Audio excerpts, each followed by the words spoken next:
दोस्तों, स्वागत है आपका हमारे आज की इस वीडियो में। आज के इस वीडियो में हम एसएससी जीडी के प्रैक्टिस सेट नंबर 4 के साथ हाजिर हुए हैं, जिसमें हम 25 महत्वपूर्ण स्टैटिक जीके को कवर करने वाले हैं। और इससे पहले हमने 3 प्रैक्टिस सेट बनाकर डाल दिया है, चाहे तो आप उसे प्लेलिस्ट से देख सकते हैं। अगर आप हमारे चैनल पर पहली बार आए हैं तो हमारे चैनल को सब्सक्राइब जरूर कीजिएगा और वीडियो अच्छा लगे तो लाइक ज़रूर कीजिएगा। चलिए बिना देरी के हम वीडियो को स्टार्ट करते हैं। हमारा पहला क्वेश्चन है, मनुष्य में ऑक्सीजन परिवहन के लिए उत्तरदायित्व है। मनुष्य के शरीर में ऑक्सीजन परिवहन के लिए क्या उत्तरदायित्व होता है, आपको बताना है। इन 4 ऑप्शन में से राइट आंसर कौन सा होगा, तो चलिए हम बताते हैं। इस क्वेश्चन का राइट आंसर होगा option number B, haemoglobin. Haemoglobin के द्वारा हमारे शरीर में ऑक्सीजन का परिवहन होता है। चलिए नेक्स्ट क्वेश्चन है हमारा, ऊष्मा का सबसे अच्छा चालक है। आपको बताना है कि इन 4 ऑप्शनों में से ऊष्मा का सबसे अच्छा चालक कौन सा है। ऑप्शन ए है पारा, या ऑप्शन बी सीसा, या ऑप्शन सी स्टेनलेस स्टील, या ऑप्शन डी चांदी। तो इस क्वेश्चन का राइट आंसर होगा ऑप्शन नंबर डी, चांदी। चांदी जो है ऊष्मा का एक बहुत ही अच्छा चालक माना जाता है। चलिए 3 नंबर क्वेश्चन है हमारा, केरल में फसल की कटाई पर कौन सा उत्सव मनाया जाता है। आपको बताना है कि केरल में जब फसल की कटाई होती है तो इन 4 ऑप्शनों में से कौन सा उत्सव है जो फसल की कटाई पर केरल में मनाया जाता है। तो इस क्वेश्चन का राइट आंसर होगा option number C, Onam. Onam जो है एक केरल का त्यौहार है जो कि फसलों की कटाई पर मनाया जाता है। चलिए 4 नंबर क्वेश्चन है हमारा, पहले स्तनपाई क्लोन भेड़ का नाम बताना है कि पहले वह कौन सा स्तनपाई है जिसको क्लोन के द्वारा बनाया गया है। तो इस क्वेश्चन का राइट आंसर होगा ऑप्शन नंबर सी, डॉली। उस क्लोन भेड़ का नाम क्या था, डॉली था। चलिए 5 नंबर क्वेश्चन है हमारा, ड्यून शब्द डैश के साथ जुड़ा हुआ है। आपको बताना है कि इन 4 खेलों में किस खेल में ड्यून शब्द का उपयोग किया जाता है। तो इस क्वेश्चन का राइट आंसर होगा ऑप्शन नंबर ए, लॉन टेनिस। लॉन टेनिस में ड्यून शब्द का प्रयोग किया जाता है। तो इस क्वेश्चन का राइट आंसर होगा ऑप्शन नंबर ए। 6 नंबर क्वेश्चन है हमारा, डैश नदी एकमात्र प्राकृतिक जल स्रोत है जो रेगिस्तान में एक झील के अंदर बहती है। ऑप्शन है लूनी, बी नंबर काली, या ऑप्शन सी गंगा, या ऑप्शन नंबर डी तीस्ता। तो इस क्वेश्चन का राइट आंसर होगा option number A, Luni. Luni नदी एकमात्र ऐसी प्राकृतिक जल स्रोत है जो रेगिस्तान में एक झील के अंदर बहती है। तो इस क्वेश्चन का राइट आंसर होगा ऑप्शन नंबर ए। चलिए 7 नंबर क्वेश्चन है हमारा, उत्तरीय भारतीय मैदान को दलदली पट्टी को डैश के नाम से जाना जाता है। उत्तरीय भारतीय मैदान की दलदली पट्टी को डैश के नाम से जाना जाता है। ऑप्शन ए है दोआब के नाम से, या ऑप्शन बी तराई, या ऑप्शन सी भाखड़ा, या ऑप्शन नंबर डी खादर। तो इस क्वेश्चन का राइट आंसर होगा ऑप्शन नंबर बी, तराई। तराई के नाम से उत्तरी भारतीय मैदानी दलदली भाग को तराई के नाम से जाना जाता है। नेक्स्ट 8 नंबर क्वेश्चन है हमारा, PMJY का पूर्ण रूप क्या होता है। PMJY का पूर्ण रूप क्या होता है। तो इस क्वेश्चन का राइट आंसर होगा ऑप्शन नंबर बी, प्रधानमंत्री ग्रामोदय योजना। PMJY का मतलब होता है प्रधानमंत्री ग्रामोदय योजना। तो इस क्वेश्चन का राइट आंसर होगा ऑप्शन नंबर बी। चलिए नेक्स्ट क्वेश्चन है हमारा, कौन सा देश दुनिया का सबसे बड़ा लोकतंत्र है। आपको बताना है कि इन 4 ऑप्शनों में से वह कौन सा देश है जिसको दुनिया का सबसे बड़ा लोकतंत्र माना जाता है। ऑप्शन ए है आइसलैंड, या ऑप्शन बी स्वीडन, या ऑप्शन सी भारत, या ऑप्शन नंबर डी नॉर्वे। तो इस क्वेश्चन का राइट आंसर होगा option number C, Bharat. Bharat का जो लोकतंत्र है वह दुनिया का सबसे बड़ा लोकतंत्र माना जाता है। तो इस क्वेश्चन का राइट आंसर होगा ऑप्शन नंबर सी।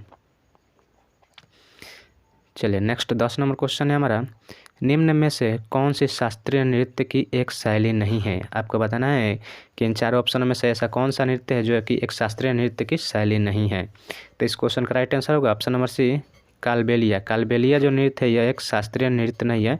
इसके अलावा कथक और उड़ीसी, ये जो तीनों नृत्य है एक शास्त्रीय नृत्य है। और ये जो ऑप्शन नंबर सी है कालबेलिया जो कि एक शास्त्रीय नृत्य नहीं है। 11 नंबर क्वेश्चन है हमारा, मस्तिष्क का एक हिस्सा है। आपको बताना है कि इन 4 ऑप्शनों में से कौन सा हिस्सा जो है वह एक मस्तिष्क का हिस्सा है। तो इस क्वेश्चन का राइट आंसर होगा ऑप्शन नंबर ए, तंत्रिका। तंत्रिका जो है एक मस्तिष्क का हिस्सा है। तो इस क्वेश्चन का राइट आंसर होगा ऑप्शन नंबर ए। 12 नंबर क्वेश्चन है हमारा, युद्ध के दौरान वीरता के विशिष्ट कार्य प्रदर्शित करने के लिए दी जाने वाली सर्वोच्च सैन्य सम्मान कौन सा है? आपको बताना है कि युद्ध के दौरान वीरता के विशिष्ट कार्य प्रदर्शित करने के लिए दी जाने वाला सर्वोच्च सैन्य सम्मान कौन सा है? तो इस क्वेश्चन का राइट आंसर होगा ऑप्शन नंबर बी, परमवीर चक्र। परमवीर चक्र जो कि वीरता के क्षेत्र में दिया जाने वाला सबसे बड़ा सैन्य सम्मान है। तो इस क्वेश्चन का राइट आंसर होगा ऑप्शन नंबर बी। चलिए नेक्स्ट 13 नंबर क्वेश्चन है हमारा, निम्नलिखित विकल्पों में से कौन सी भारत में हिमालय की सबसे ऊंची पर्वत चोटी है? आपको बताना है कि इनमें से कौन सा जो ऑप्शन है राइट आंसर होगा जो कि भारत के हिमालय की सबसे ऊंची पर्वत चोटी है। तो इस क्वेश्चन का राइट आंसर होगा ऑप्शन नंबर ए, कंचनजंगा। कंचनजंगा जो है वो हिमालय की, भारत में स्थित हिमालय की सबसे ऊँची पर्वत चोटी है। 14 नंबर क्वेश्चन है हमारा, भारतीय कवि, गीतकार और फिल्म निर्देशक संपूर्ण सिंह कालरा का उपनाम क्या है? आपको बताना है कि भारतीय कवि, गीतकार और फिल्म निर्देशक संपूर्ण सिंह कालरा का उपनाम क्या है? तो इस क्वेश्चन का राइट आंसर होगा option number A, Gulzar. Option number is the right answer, Gulzar. चलिए 15 नंबर क्वेश्चन है हमारा, भारत में डैश की आबादी वाले राज्यों को सबसे अधिक प्रतिनिधि मिलता है? भारत में डैश की आबादी वाले राज्यों को अधिक प्रतिनिधि मिलता है? तो इस क्वेश्चन का राइट आंसर होगा ऑप्शन नंबर बी, अधिक आबादी वाले राज्यों को अधिक प्रतिनिधित्व मिलता है। 16 नंबर क्वेश्चन है हमारा, हिमालय की सबसे ऊंची पर्वतमालाओं में घास के विशाल मैदान को क्या कहते हैं? हिमालय की सबसे ऊंची पर्वतमालाओं में घास के विशाल मैदान को क्या कहते हैं? तो इस क्वेश्चन का राइट आंसर होगा option number D, bugyal. Bugyal कहते हैं। Option number D is the right answer, बग्याल।